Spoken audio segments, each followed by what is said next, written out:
everyone, Becca here and welcome back to my channel. Today we are going to be sewing up the Margo dress from Sustainable Cloth Company, and this also is a top, a romper. You could have shorts or capri length or pant length romper. There are multiple top versions, there's sleeves, all kinds of things. But today in this video we are covering a dress with the lined bodice with tie straps. So this, I will be sewing up a youth version, but these steps will still be the same if you are going to be doing the adult version. It may also help if you are doing some of the other versions, so it's worth watching if you are stuck on something. But like I said, I'm doing the skirt with the lined bodice and the tie straps. I also have a video on the skirted peplum top with sleeves, so if you are doing sleeves I would recommend watching that video as well. It'll be very helpful. That one I will be sewing up an adult version, but like I said, the child and adult patterns, the steps are interchangeable, so the videos will help you with whatever size you are making. So let's get started.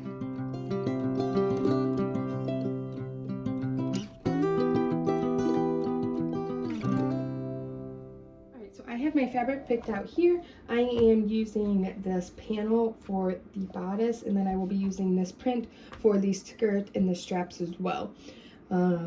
This is a cotton spandex from Raspberry Creek. I will link it down below. They are a great shop if you want to check them out. They have all kinds of different prints and different fabric types. So what we are going to do is we are just going to start by cutting out our pieces. I am cutting on my projector. You can see I have it powered up here. And if you are doing the paper pattern, you'll have to piece it together and get your pieces. But I'm going to go ahead and get started cutting out.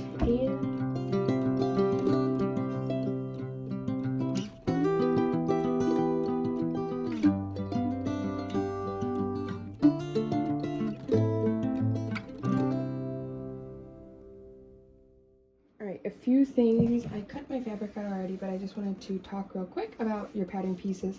So this is there's two bodice options, and one is for the sleeves and the other is for a tank top version, which would be the tie straps or the cami straps. We are doing the lined version, so we are going to be cutting on this straight line out here.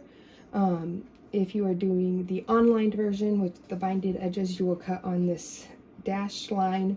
For the dress and romper, you're going to cut on this dashed line. If you're just doing it as a top, you will cut on this line.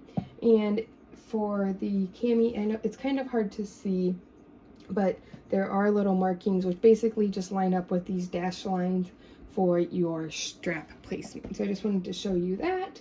And the this bodice, which is for the sleeves, is the same thing. You'll cut here for the on this dash line if you're doing a dress or romper. Skirt has three lengths. There's a peplum skirt, which will be a top length, which is about like mid-hip length, and your knee length dress, and then your ballerina length dress, which is like a midi length. And then if you are doing the inseam pockets, you are going to use your markings with these dash lines. And if you are doing the square pocket, line up the middle top of your pocket here, and then it'll go over the top over both of those seams. So that is just the different markings. So just make sure when you are cutting your pieces, you are reading the guidelines on your pattern pieces and making sure you're using the right markings for the style you're making. So I have all my pieces cut out, and I just wanted to show you real quick the pieces. We have two skirt pieces, the front and back, which are the same pieces. They are identical. And then the bodice, we have four identical bodice pieces. So you will have, if you're doing the lined, you will have four bodice pieces. If you are doing the binding, you will only have two. You'll just have a front and back, but the bodice pieces for the front and back, no matter your styles, are all identical. So it makes it easy. And then I have four straps. If you are doing the crossback straps, you will only have 2 straps. So the first thing we are going to do is we are going to just take our straps, and we are going to do this with all 4 of them. My fabric is not directional. If you are using a directional fabric, make sure you pay attention when you do your straps, because you don't want them to be attached upside down. So if you have a directional fabric, you are going to lay it out. So say your print is, this is the top of your print, and you want the top of your print to be the side that is at the top of the strap. So for the tie strap, you are going to fold your strap in half, and you are going to sew up your top end and then all the way down this end on your raw edge. So you will have one open end here. And so if you have a directional print, you want to make sure just that your top, which is where you sew, is, if you open it from the top like that, that your print is going to be the correct way. But so we are just going to go sew this up, and I'm going to do that on all 4 of my straps. Once you sew up your straps, it is going to look like this. You can see I just went across the top, and then I went all the way down, and I already turned these. If you're doing the sewn-in straps, you won't have to sew one end shut, but you're just going to turn them. I like to use, these are wide enough. I just take, this is just a marker.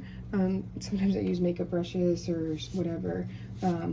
Just put it on there and pull it down and turn. So then you will do that with all of your straps, and then you can kind of play with the tips up here to get the corners nice and square so that they look nice, but that is, I'll do that later. And so what we're going to do next is we are going to do our bodice. Again, we are doing the lined version. This is my front, and then the rest I just used white for.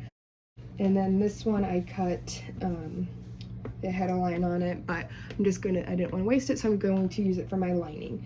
And I am going to, you're gonna take 2 bodice pieces, and with right sides together, you are going to just lay them on top of each other. And we will do that with both sets. So just make sure, however you're doing it, if you're using different fabric for your lining, that you have one set with, they'll both have one lining piece and one main piece. So you don't want them to not turn out. So what we're going to do is we're just going to line these up, and we're going to just simply sew along the arm side on all edges. So we'll just sew up here, there, there, and there, and then I will be back. So once you sewed up the arm size on both bodice pieces, you're going to have them here, and they're going to be separate. So I had mentioned with the pattern pieces that there were little notches.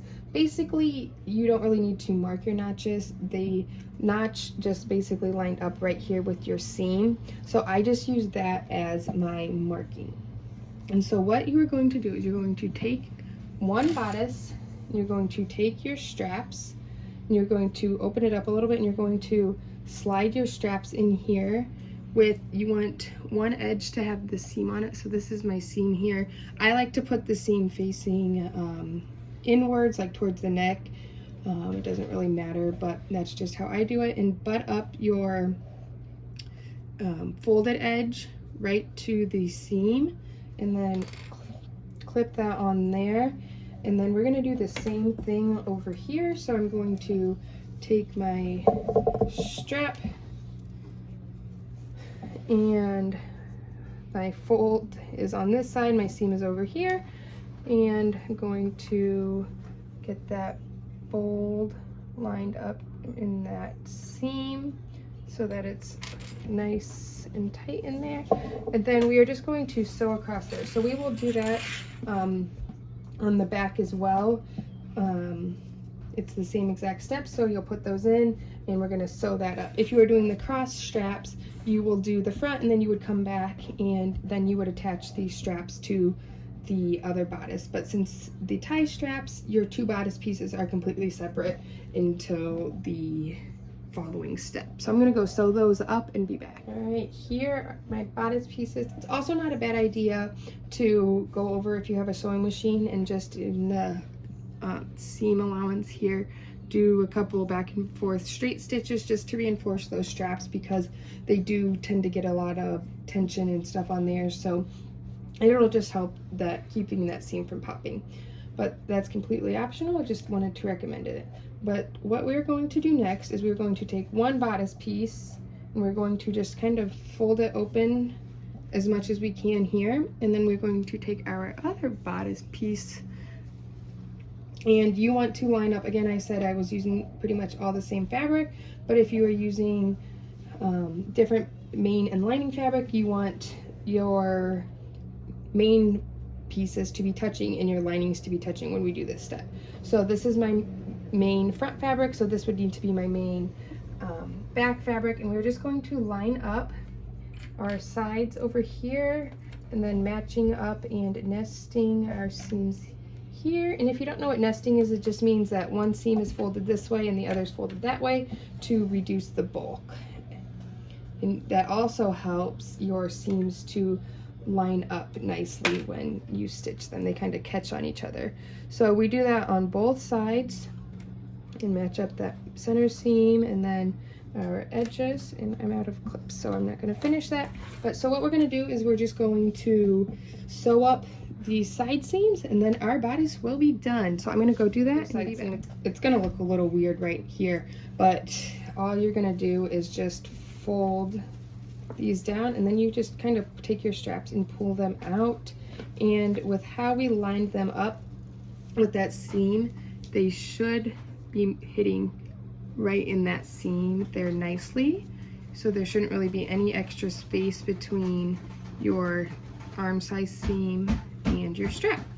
So once you have done that, your bodice is done. And this is the same steps for if you are doing a romper as well.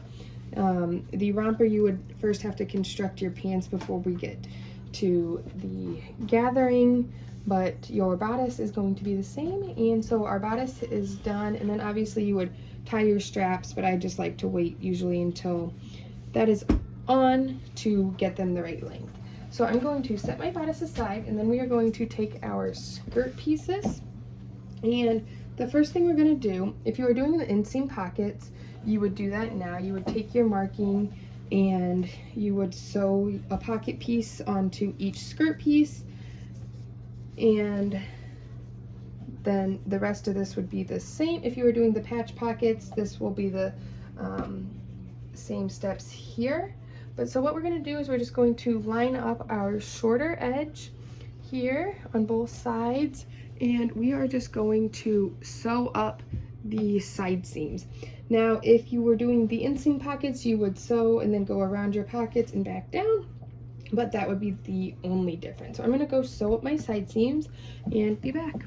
Once your skirt side seams are hemmed, whether you have the pockets or not, you should be looking pretty much like this. If you are doing the patch pockets, I would recommend doing that now and attaching them now before attaching it to the skirt. I just find it's easier to work with when you have less fabric to deal with and you don't have it gathered.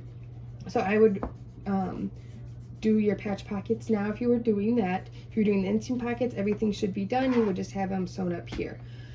What we are going to do next is we are going to gather. So if you did the romper, this is going to be the same steps. You would have your pants constructed and you would just have your pants or shorts here instead of the skirt piece. But what we're going to do is we're going to find our middle top seam here. And if you do the pants, you will already have that marked by the seam that was sewn. So I'm just going to mark it with a marker here. That's just what's easier for me.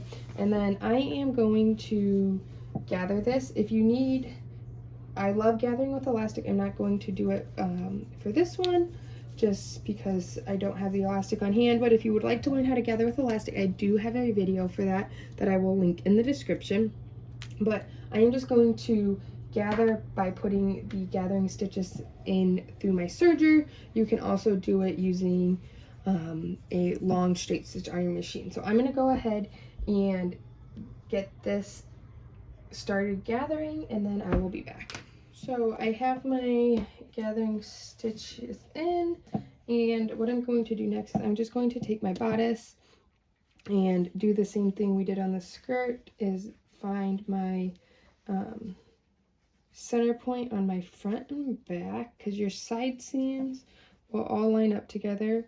And I typically make the marking on my main fabric, because that is what is going to be touching the marking on the skirt, so it's just easier to see. And it is really best if your pattern piece has a fold marking on it to do it when you do that, but I always end up forgetting. So I am just going to gather my skirt and get it gathered to fit, and then I will show you the next steps.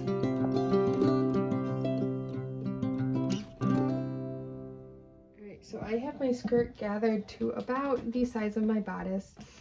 And so what I'm going to do is I'm just going to take my bodice and I'm going to put it into my skirt with right sides together, and I am going to line up my side seams first. And I prefer when I am gathering to use pins, because a lot of times, like, you're pulling and yanking on fabric, and a lot of times with clips your fabric will shift within the clips and pull through.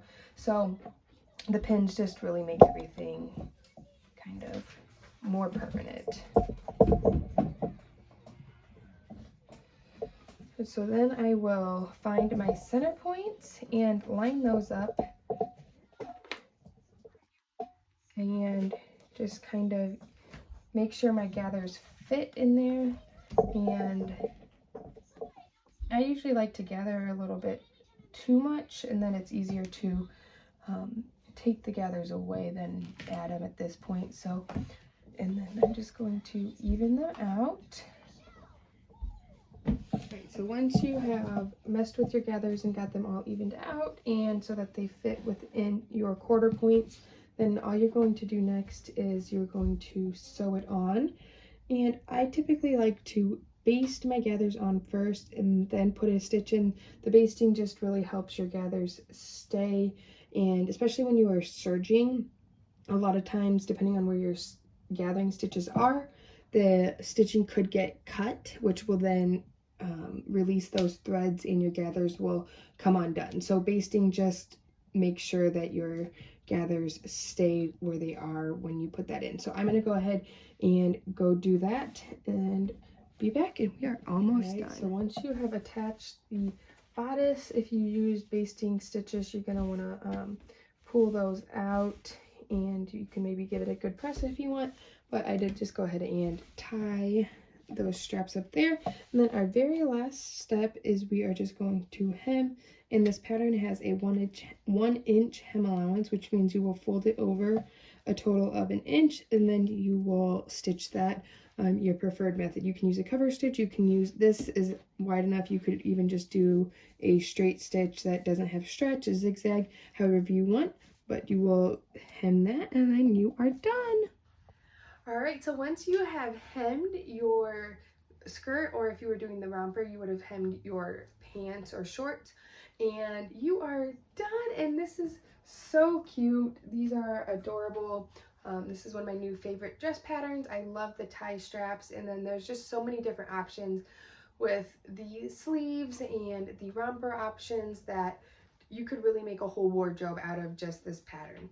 So this is actually a relatively simple and quick sew, so if you're looking for something that you need that is easy and quick, this is great. Some of the other options may be a little bit more time consuming or have a little bit more difficulty depending on what you're comfortable with, but this is relatively straightforward, and I hope that this video helped you sew this up. And as I had mentioned at the beginning, this is the Margo from Sustainable Cloth Company, which I will link in the description.